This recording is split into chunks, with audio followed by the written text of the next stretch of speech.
Boy, I love that theme song, baby. That's probably about the only theme song that I will go ahead and listen to.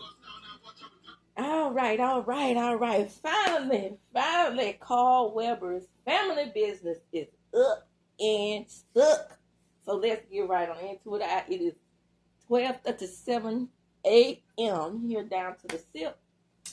But I could not go another day without bringing you guys this 3 and 4 recap. So button up, get ready, get ready, get ready.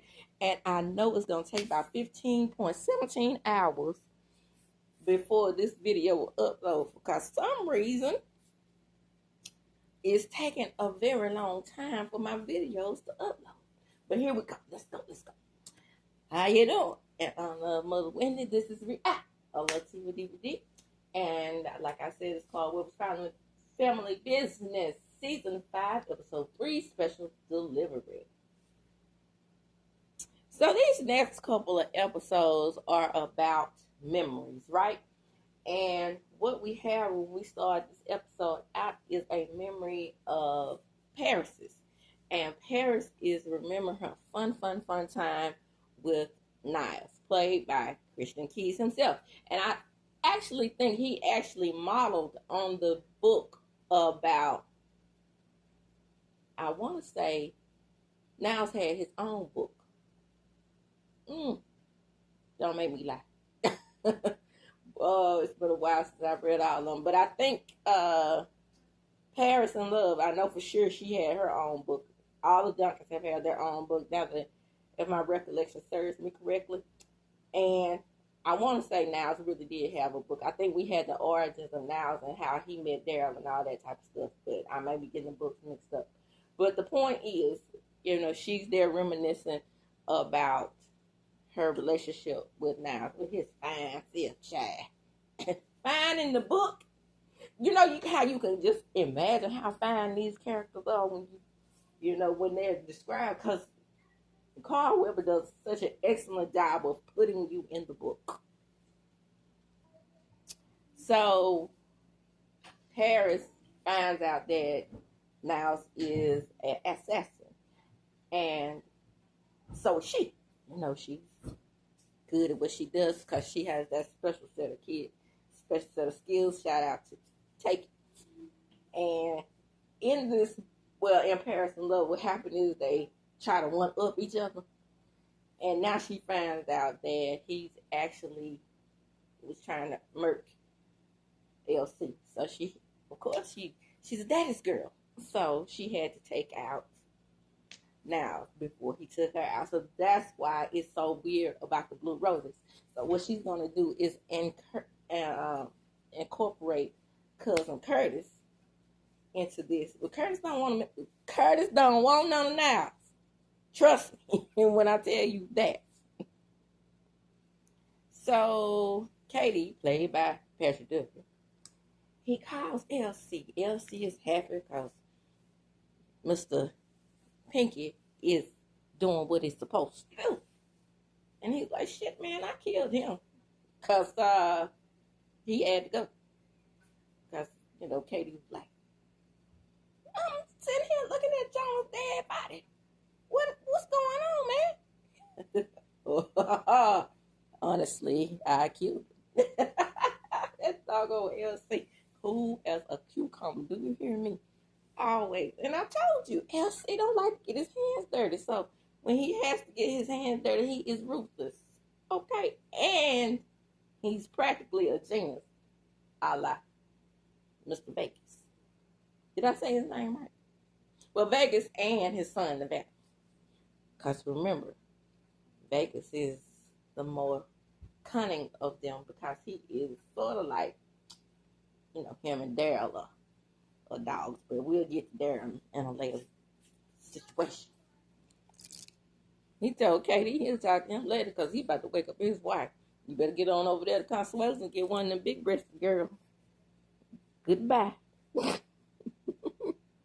So in the next scene, we have Dominique and Miss Donna Child. So Donna is like, what the you doing in my driveway? Well, I've done research on you. You have, yes. We have a lot in common. Both of our children were lost to the DUNCANS, and we're trying to save our sons. Don't you want to get revenge on Chippy's ass?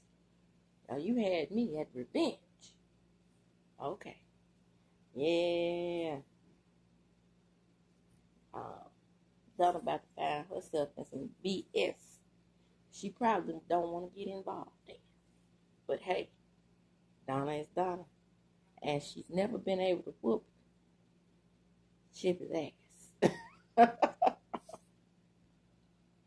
So now we're at breakfast with the DUNCANS. So Rio. Why did I call him Rico? I had to know his name, right? Because they're named after cities. So Rio tells Paris business. He talk about the blue Ecuadorian roses, and Pops is happy because Pops just got him a little taste. And so he's like, Paris, who's sending you blue Ecuadorian roses? And then Orlando was like, yeah, sis, because those roses are like $800 a pop. And she's like, why don't you ask Lauren and Rio since they want to tell my business? She hopped up from the table. And they continue to eat breakfast like she didn't leave. No, they used to Paris being a spoiled brat. In the next scene, the low-life criminal goes to visit his mother, and then he finds out that he is about to lose out on her private hospital stay. And we know how that can be, honey. I went through that when my mother was in hospital, child. It's a mess. I'm trying to tell you. I know from experience. So Chippy and Thelma in the room, a.k.a. Nene, if you know, you know. They're in the kitchen talking about, and they're talking about LC getting it up, giving her a real good time. He's been blowing her mind. He found the spot and got her hot. And they smell fine, Chad. It ain't nothing like two seasoned women talking about a good actual experience. So she tells Thelma that she's going to help her find Larry because she says she misses her husband. And next scene we have Paris and Rio, and Paris finally admits that the love of her life was trying to mill her father. So she had to mill him first. Put a can in front of him. So, FYI again, for those of you who don't know, we have to speak in code. I know. I always tell this story how I was like, what in the world? Why are these people speaking in code? Why are they not saying the word, damn it? They're just saying panorama and Patty and, the bed or the C19 and stuff like that. I was like, why are they talking like this? Whew. Then I got a nice little letter. And they writing me letters, and I'm just not getting into the partnership. I was like, I've been threatened with a copyright strike before. Yes, darling, already. Yes. So, even unmonetized. Can you believe it? But anyway, moving right along. So LC makes a visit to LoJack, and he turns off his music. He's like, cuss him out, and then he realizes who it is. And Mr. Duncan says, well, I need you to deliver something for me. He said, man, what, you know what? No, about your wife's car. I apologize. What? What happened to my wife's car? Oh, nothing. I'm investing in the business. I got you. So he's going to take care of the delivery. Look like a wad of cash, baby. LC said, don't fuck it up. Your life depends on it. Nah, I just made that up. I had to put my own judge on it. So we have, in the next scene, Rico and Nevada. And Nevada's like, what's going on, Uncle Rico? I thought we was going to open up the other clubs. We are. Well, we're going the wrong way. Well, it's something I need you to do for it. And he wants them to hack into the church cameras because he still hasn't let it go that he was jacked. So the next scene, we have Dominique and Antonio. and she is letting him know that she's got a new friend. And then he's asked, was he on board? Because if he's not, if she's not, then we need Junior, and we don't really need her. And he gets a phone call, and Benny and the kid and Ruby are missing. And so he's like, you know what? I may have to put a bullet in Orlando Duncan. Now remember, Antonio sits at the round table. So once we get down to the church, Nevada Goods does his thing, and Rio is pretending like he's ready to meet old boy that his mother was about to hook him up with at the church. But, Nevada hasn't taken care of, so he has what he needs now. So Paris and Curtis meet, like I said at the beginning, and she lets him know that he's the best bounty hunter in the business, and she's ready to put him back to work if he wants to work. Well, he definitely wants to work because he's bored. But also, Elsie loves Larry so much that he has forgiven him. So on the first recap, I was wondering how in the world were Mimi and Curtis and their daughter still in the home. On the spinoff, I thought that they were going to be the family that's on the spinoff. And, okay, well, I might be a little confused on that, but it's a spinoff coming. So down in Consuelo's Boom Boom Room, we have Junkie. And there's a white country guy named Spat Wallace. I don't remember him from any book, but, sometimes they have to add characters to make things interesting. I made a little post and was wondering why the show wasn't closer to the book. And Jill, I think her name is Jill. LaJill? Or LaJune. Something like that. She's Carl's, associate writer. And she told me, no, Donna dear, we can't do that. We have to spice things up a bit, and we have to throw in little nuggets of differences to keep the audience intrigued. And I was like, yeah. And she said, because you law book readers will tell the whole story. And I was like, yeah, you probably would. Yeah, they pretty active on Facebook. They respond now. I've been in that group a long time. So the low-life criminal and a new partner, they go, and I call him low-life criminal because I can't remember what his name is. And I don't ever remember them saying his name. Roman. Roman is his name. How could I forget that? Duh. But anyway, the low-life criminal. So we just gonna call him low-life criminal from now on, even though we know his name now is Roman. And he tracks a guy with a large sum of money, and he's been sloppy. So they jack him at home, and he's about to murk the partner, but he comes in and saves the day child.